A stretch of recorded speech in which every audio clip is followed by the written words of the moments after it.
rencontre. Une émission de Jean Corcos consacrée à la connaissance du monde musulman.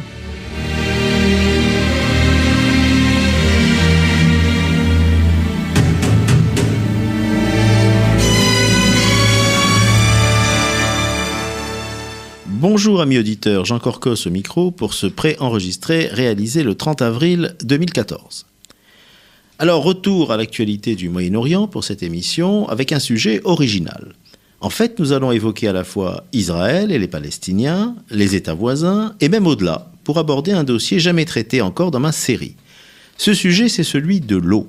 Une cause possible de conflit aujourd'hui, mais aussi et inévitablement pour la survie de l'humanité, un enjeu de coopération pour le bien de tous. Pour en parler, il fallait que sorte enfin un ouvrage synthétique permettant d'aborder toutes les facettes du sujet. Bonjour Norbert Lipsig. Bonjour. Alors Norbert Lipsig, vous avez publié à la fin de l'année dernière un livre intitulé « Crise mondiale de l'eau, l'hydrodiplomatie » aux éditions de Passy. C'est un livre incroyablement dense qui nous apporte des dizaines de données chiffrées, de références, de statistiques. Vous avez en particulier fait une compilation exceptionnelle de rapports scientifiques et de traités internationaux en cherchant vos sources, aussi bien dans les universités qu'à l'ONU, en Israël que du côté arabe. Ingénieur des mines, diplômé de la Columbia University, vous avez fait preuve d'une grande curiosité intellectuelle tout au long de votre carrière, puisque tout en ayant été en charge de l'innovation dans une grande société informatique, vous vous passionnez pour l'environnement, étant le correspondant en France de plusieurs ONG. Je dois avouer aussi à nos auditeurs que j'ai d'emblée éprouvé de la sympathie pour votre démarche, étant ingénieur moi-même. La réalité démographique, économique, humaine ne peut se comprendre en effet que si on associe des chiffres. Or, votre livre remet les choses en place en les quantifiant. Seulement, le sujet était trop vaste. On ne pouvait pas tout traiter en moins de 25 minutes. Et c'est pourquoi j'ai décidé de consacrer 2 émissions à votre livre. Alors aujourd'hui, nous planterons le décor sur les problématiques de l'eau au Moyen-Orient. Et Norbert Lipsig, première question, donc pour que les auditeurs comprennent bien le cycle de l'eau, depuis les ressources naturelles en passant par son pompage, son transport, son utilisation domestique, agricole ou industrielle, pourriez-vous déjà, avant qu'on transpose cela aux réalités de chaque pays du Moyen-Orient, dire d'une manière générale d'où vient l'eau ? Les sources naturelles en eau fraîche, qu'elles soient prélevées dans les lacs, les cours d'eau, les nappes phréatiques, viennent toutes de la pluie.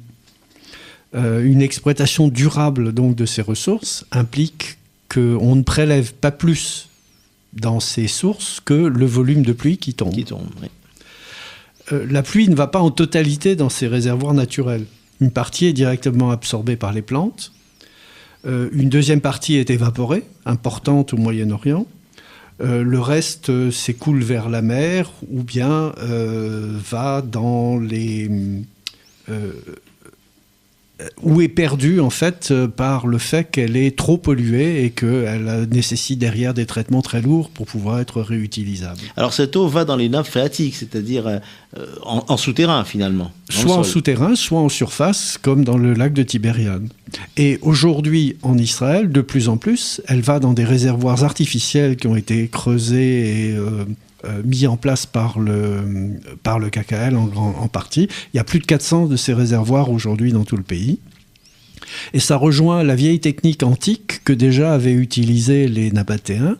Quand la pluie tombait, ils la collectaient dans des réservoirs souterrains et ensuite pouvaient la réutiliser tout au long de l'année. Alors, le grand problème, c'est lorsque l'on prélève de trop dans ces ressources, parce qu'une année, il y a une année de sécheresse, on espère que l'année d'après, le renouvellement se fera parce qu'il y aura des pluies plus abondantes, et on prélève plus qu'il n'est tombé. Alors si c'est une année, ça va, mais si c'est plusieurs années de suite, les conséquences peuvent être totalement dramatiques. Alors, Norbert Lipsig, vous donnez, pages 68 et 69, des chiffres extrêmement importants, parce qu'ils montrent qu'autour d'Israël, finalement, les ressources naturelles en eau sont tout à fait inégales.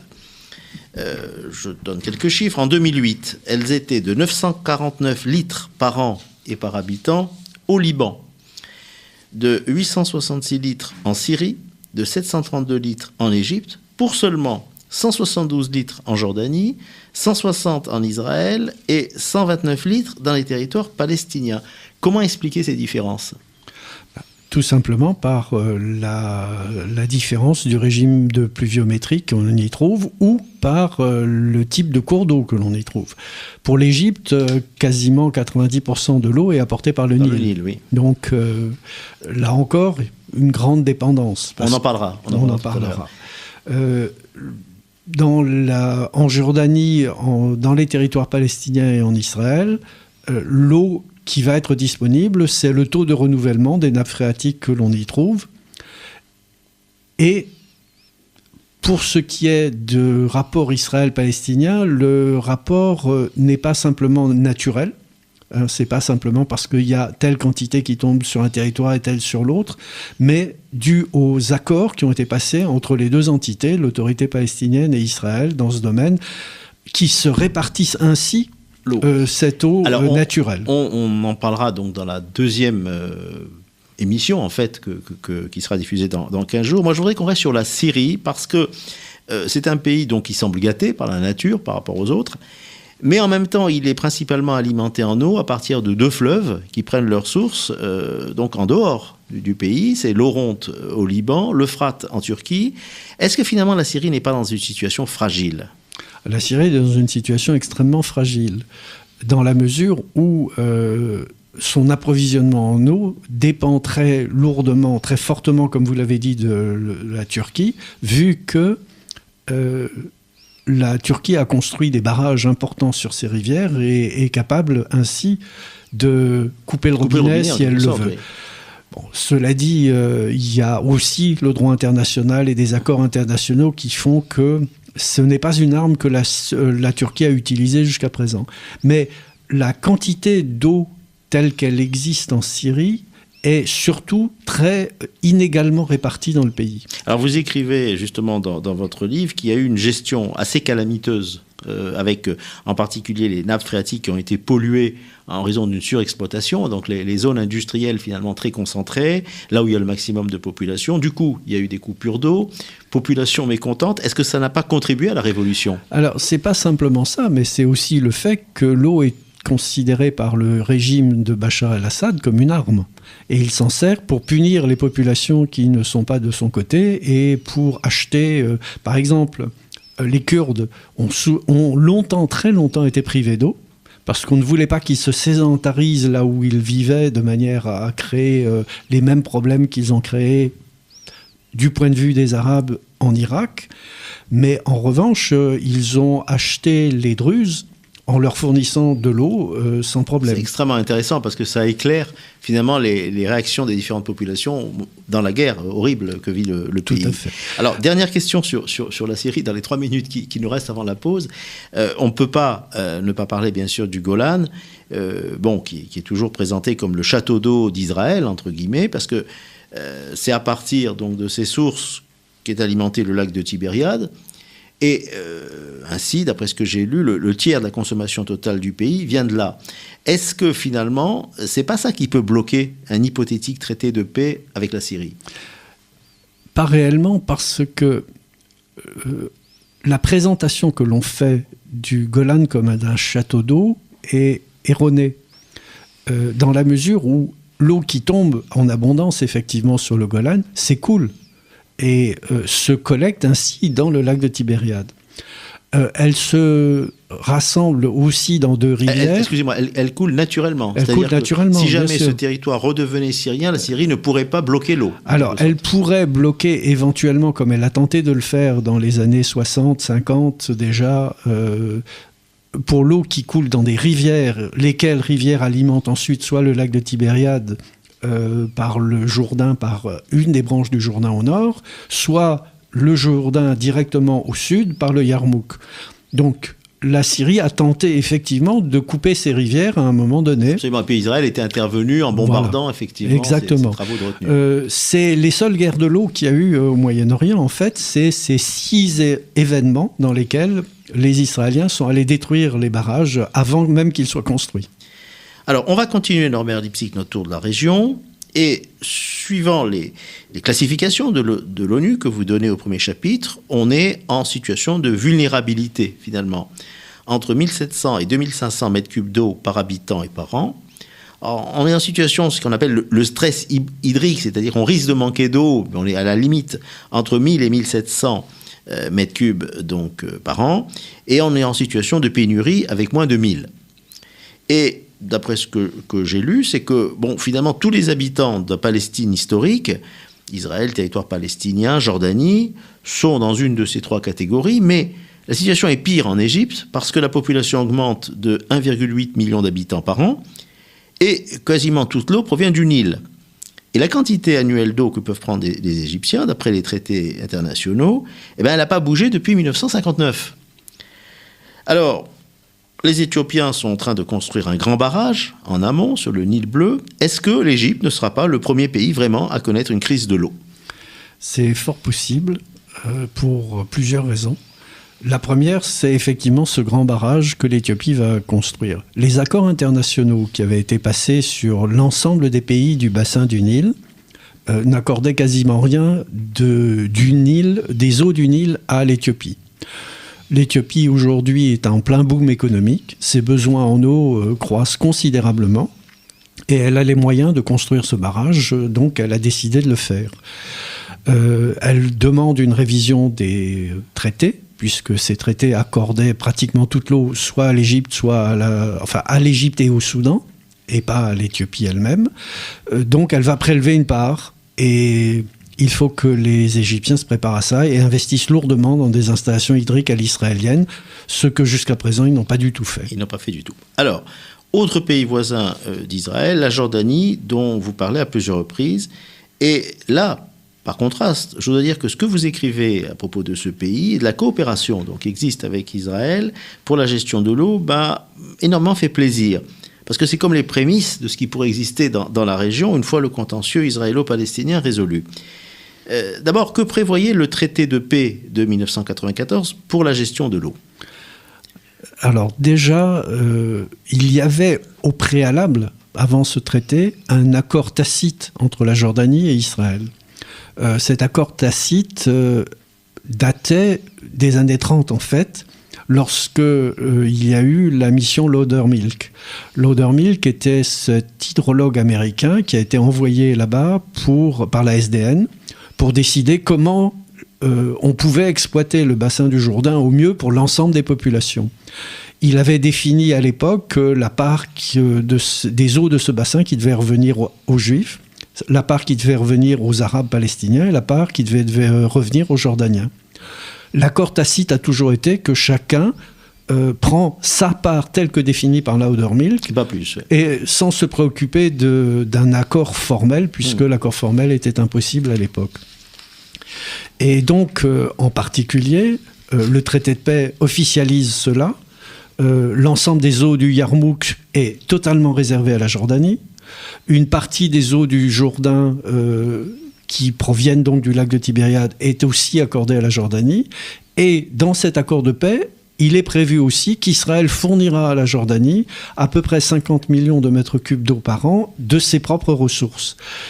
Ce n'est pas entièrement gratuit, cela correspond en fait à un échange, puisque le lac de Tibériade sert ainsi de réservoir aussi aux Jordaniens, ce qui permet aux Israéliens, à un moment où eux manquent d'eau et où les Jordaniens en ont, de prélever, et vice-versa.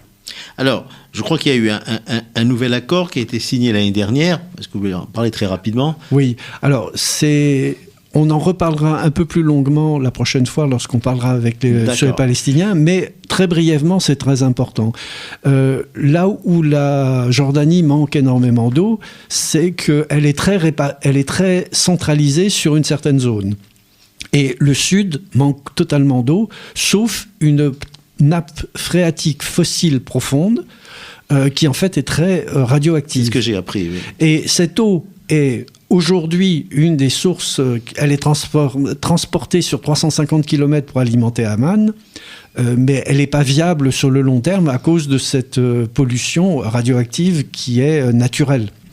Donc, il faut construire une usine de dessalement de l'eau de mer pour la Jordanie sur la côte sud, et l'accord est basé sur le fait que cette usine va être construite et que derrière, on ne peut pas rejeter les saumures dans la mer Rouge parce que ça détruirait les coraux et que par conséquent il faut en disposer autrement, d'où le canal pour l'amener à la mer Morte. Justement, le fameux canal dont on parle depuis très longtemps, on comprend que c'est la seule solution pour sauver la mer Morte, qui risque de disparaître en 2050, mais en même temps il y a une critique des écologistes. Qu'est-ce que vous en pensez? Alors, c'est un projet qui date... le projet global, il faut en dire deux mots parce que, pour bien comprendre l'ampleur, c'est un projet qui a été soumis à la Banque mondiale. La Banque mondiale a financé des études d'impact sur l'environnement qui ont duré 5 ans pour être sûr justement que ça n'affectera pas de manière profonde les écosystèmes. Cette étude pour d'impact sur l'environnement a été terminée en fin 2012 et elle était positive qu'on pouvait avancer avec le projet. La Banque mondiale a également chiffré le coût du projet, environ 40 milliards de dollars, ce qui est considérable, mais elle a aussi chiffré qu'il serait rentabilisé en moins de 10 ans. Donc c'est un projet extrêmement important. Maintenant, on ne peut pas lancer tout d'un coup, il fallait le faire par étapes, et ce premier accord passé entre les Israéliens, les Palestiniens et les Jordaniens va servir de première étape test qui permettra de décider derrière si on fait le grand canal ou pas. Alors, Norbert Lipsick, revenons un peu à l'histoire et avec quelques chiffres.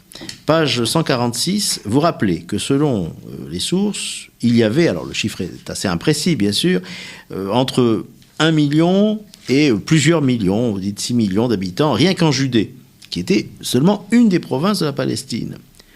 Et en 1893, là on a des chiffres beaucoup plus précis, dans toute la terre d'Israël historique, au début donc du mouvement sioniste, il y avait environ 530 000 habitants, dont 60 000 juifs. Alors qu'est-ce qui s'est passé en 2000 ans? Pourquoi est-ce qu'il y a eu cet effondrement démographique dans la mesure où le climat et les ressources hydrauliques n'avaient guère changé? Ça, c'est toute l'histoire des guerres de la région, c'est l'histoire des croisades, et quand on dit que la situation hydrologique n'avait pas changé, c'est faux. Les Hébreux anciens avaient créé un système hydrique de stockage et d'irrigation extrêmement élaboré. On n'a rien réellement inventé depuis, on a simplement de meilleurs moyens pour les mettre en œuvre, mais ils avaient déjà mis tout cela. Lorsqu'il y a eu l'invasion romaine, la première des choses que les Romains ont fait, c'est on ne veut plus de Juifs en Judée parce qu'ils sont une source permanente de troubles pour nous, pour notre empire, donc ils ont détruit toutes les installations hydriques. Du coup, la population ne pouvait plus cultiver de manière aussi riche et aussi importante qu'elle le faisait auparavant. Ça, c'est très important parce que, effectivement, c'est une information que peu de gens ont. Alors, par contraste, aujourd'hui, vous écrivez, il y a 16 millions d'habitants entre Israël proprement dit, les territoires palestiniens et la Jordanie. Alors, c'est extraordinaire comme expansion. Bon, pour les Juifs d'Israël, les choses sont claires. Il y a eu les vagues d'Alia et il y a eu une gestion intelligente de l'eau qui a permis de faire vivre le pays. Mais alors, côté arabe, comment expliquer cette hausse vertigineuse des populations? Alors, la première raison, c'est l'amélioration que les Juifs ont apportée dans la région sur la situation sanitaire. Lorsque les Juifs ont asséché les marais de manière à éliminer la malaria a été éliminée pour les Arabes en même temps que pour les Juifs. Lorsqu'on a soigné les enfants, et il y avait un taux de mortalité extrêmement élevé pour eux, les Arabes ont été soignés aussi bien que les Juifs par les médecins qui arrivaient, et les dispensaires qui étaient mis en place, et le taux de mortalité infantile a chuté considérablement. Et le troisième élément de cette croissance de la population arabe a été l'immigration. Les Arabes sont venus de partout dans le monde arabe, d'Irak, d'Arabie Saoudite, d'Égypte, pour profiter du boom économique que l'immigration juive avait apporté dans cette petite région de Palestine. Et ça, c'est très important de le dire et de le faire connaître. Ça ne veut pas dire qu'il n'y a pas eu une souffrance par rapport aux populations déplacées du conflit de 48, bien sûr. Mais la présentation de dire on a déraciné des gens qui vivaient depuis des siècles, c'est pas vrai pour la majorité d'entre eux. Et absolument. Ceux qui vivaient là depuis des siècles sont restés. Et sont essentiellement les Arabes israéliens d'aujourd'hui. Ceux qui ont été déplacés étaient très souvent alors je dis pas en totalité, mais à un très fort pourcentage, des gens qui retournaient chez eux, chez leur famille, en fait, en Syrie, en Liban, en Irak ou ailleurs. Eh bien, merci Norbert Lipsick. On arrive au terme de cette émission. J'ai pas pu vous poser toutes les questions, mais on reviendra en profondeur donc sur ce problème de la gestion de l'eau entre Israël et Palestiniens. Je rappelle une dernière fois le titre de votre livre, Crise mondiale de l'eau, l'hydrodiplomatie, aux éditions de Passy. Merci de nous avoir suivis, amis auditeurs, et à dans 15 jours.